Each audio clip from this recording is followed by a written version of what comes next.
The number one thing that has to be done in this car is figure out the fuel system, because the injectors aren't pulsing, the fuel pump is not running, and the fuel tank's probably full of crap. So previously I have cleaned up the paint with a magic eraser. You can see it actually did really well. The paint will always be faded. You probably won't get any shine back. And it could probably use another wash, but yeah, it's definitely better than it was. So we will move on to this. So luckily in 82 they put the fuel pump in the tank, and because of that you're able to remove everything from the top. A good thing that's not locked. I hate locking gas caps. So we'll get rid of all this. We'll look at the top of the fuel tank, see what it looks like, and then hopefully remove the sender and go from there. With the lid and the cover removed, first indications are not a good sign. So there's lots of rust around this filler neck inside the tank. Now, if it was rusty around the top, it wouldn't be too bad, but our fuel pump is plugged in. So what I'll probably end up having to do is at least replace the fuel pump itself, but also we'll have to gauge how good or bad the sender is. So we'll get these lines removed, we'll get these bolts undone, and pull it out. See what it looks like. It's a little bit of a battle, but the sender will come out. The real problem is I got who knows how many gallons of nasty gas in here. That looks like at least a quarter tank. Luckily, these tanks have rubber liners in them. You can kind of see that it's not just metal down there. There you go. So it can be cleaned out. Obviously this seal around the sender is going to have to come out.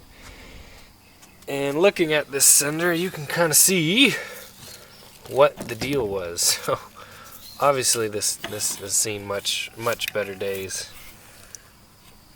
I mean we can test the pump and see if it works, but I doubt it does. And these butt end connectors are never good just like that, I think. So yeah, we're gonna have to those don't look too good either. I think the sender itself, the actual metal part, is in pretty decent shape. I should be able to test the reading from the fuel gauge, and I should be able to clean out all the rest of this. And what I can do is just buy the new kit that has the pump and go from there. But yeah, this feels pretty gross. I'm pretty sure it's at least 5 or 6 years old. What I'm gonna do with it, I have no idea. But yeah, see this? It's had water in the tank, water getting in the tank. So we will get that addressed. And then once we put the new fuel pump in, we will see if the car will run with fuel pressure. So this is the best way that I know how to get gas out of a tank. Basically I have a little Mr. Gasket, I think it's like $30 from O'Reilly's, the fuel pump. Hook it up to a battery and then have a little catch can at the bottom. And if my dog would stop barking, you might be able to hear it go.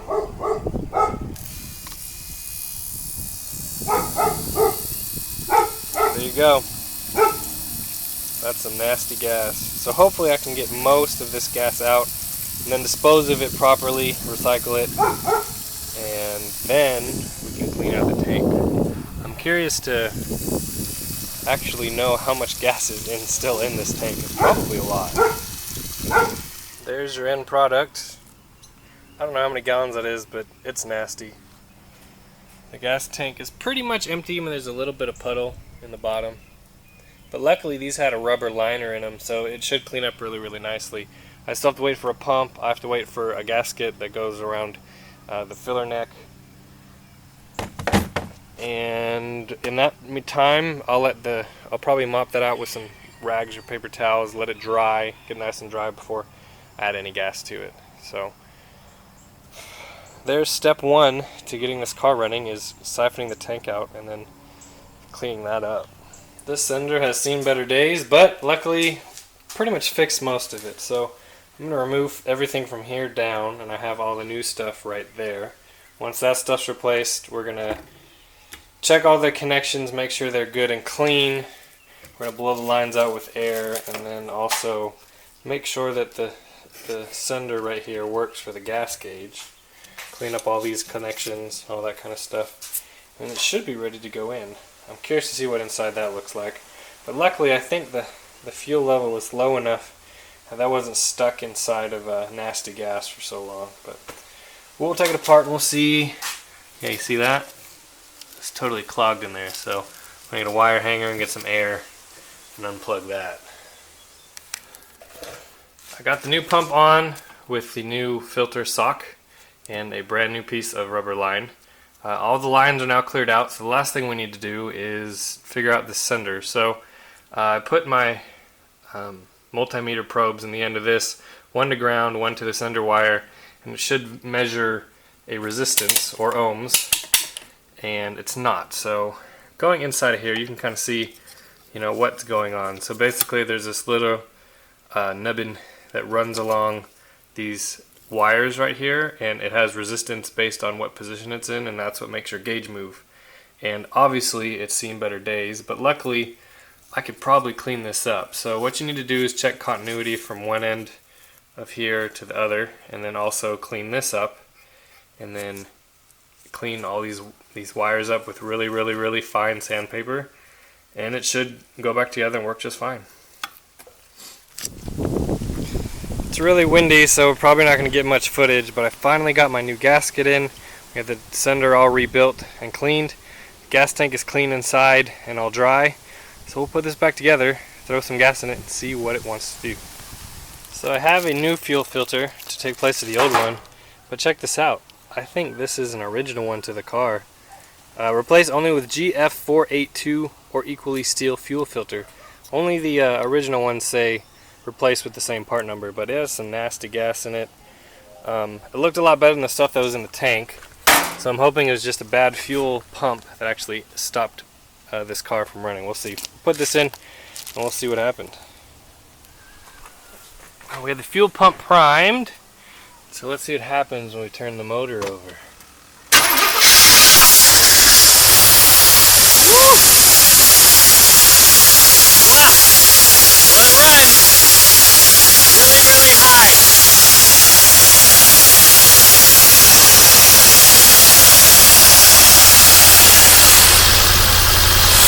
And idle's way high. Let's kill it. Let's kill it. That's way too high. Vacuum leak maybe? But hey, it runs. I got it to run a little bit lower on idle. The tach doesn't work, but if you check this out, I push on the pedal.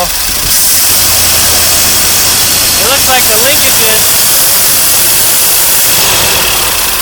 everything needs to be lubed up and greased in there. These throttle bodies have shafts, basically one that goes through this throttle body, and then one that goes through that throttle body, and you can see I've gotten them lubed up, and they do move a little bit better. I mean, this car's been sitting so long that, some mechanicals are gonna have to be fixed like that, but yeah, it moves a lot better than it did. I don't want it to get stuck. Now here's the thing, I don't know if there's an idle screw on this thing. I don't know how the idle is set. I'm assuming it's something more fancy with these sensors. But unlike a carburetor, where if I was just doing this over and over, it'd be squirting gas down the engine, this one's not.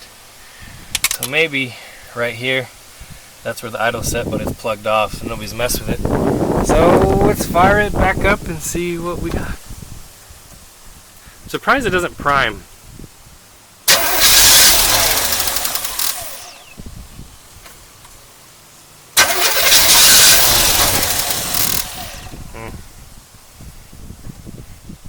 Give it a little bit more gas, I guess.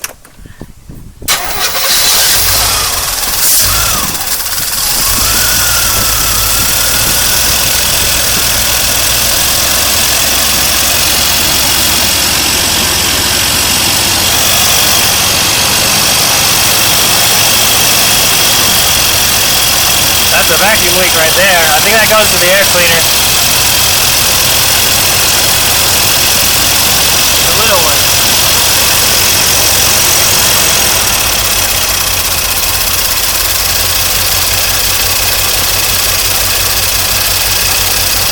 pretty good. Yeah, we'll do that for now.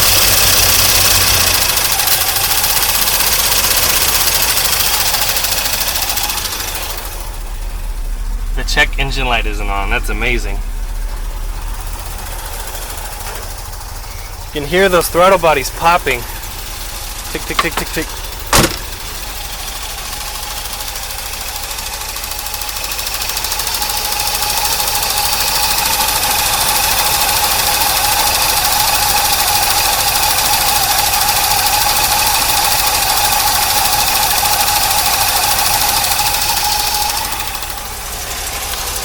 We have a water leak. That's from the floorboard, but no fuel leak so far. Let it warm up and see what happens.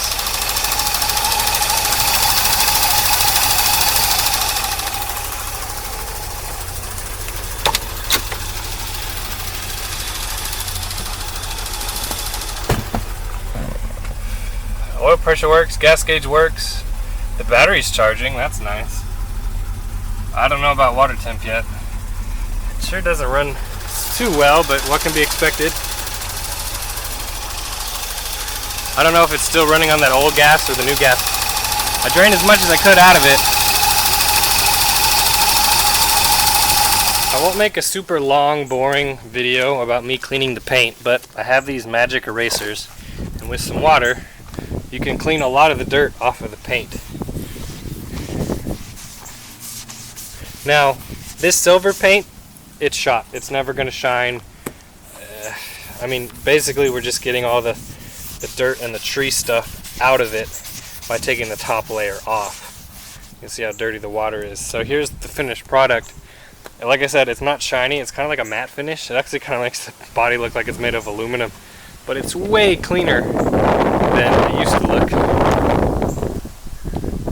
Sorry about the wind noise. But you can see, just cleaning the car up makes a world of difference. Here's a better look at the paint all cleaned up.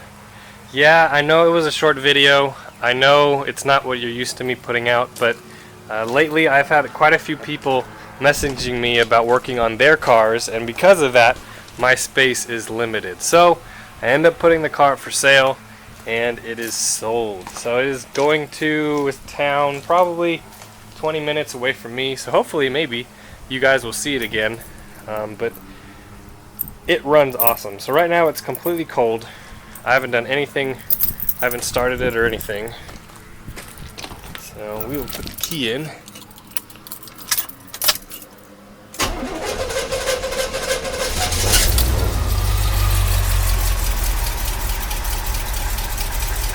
starts right up. What do you guys think? Oh. Might need to warm up just a little bit.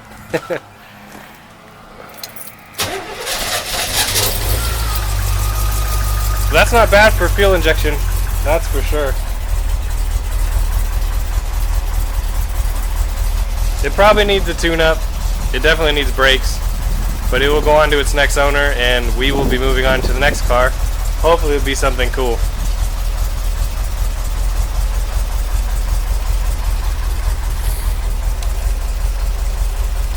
So guys, be sure to check out the playlist tab. There's probably 300 videos, not just on Corvettes, but a bunch of other old stuff. Follow me on Instagram, follow me on Facebook, and you can be updated on these cars when I get them and in between videos. So until next time, we'll get something cool.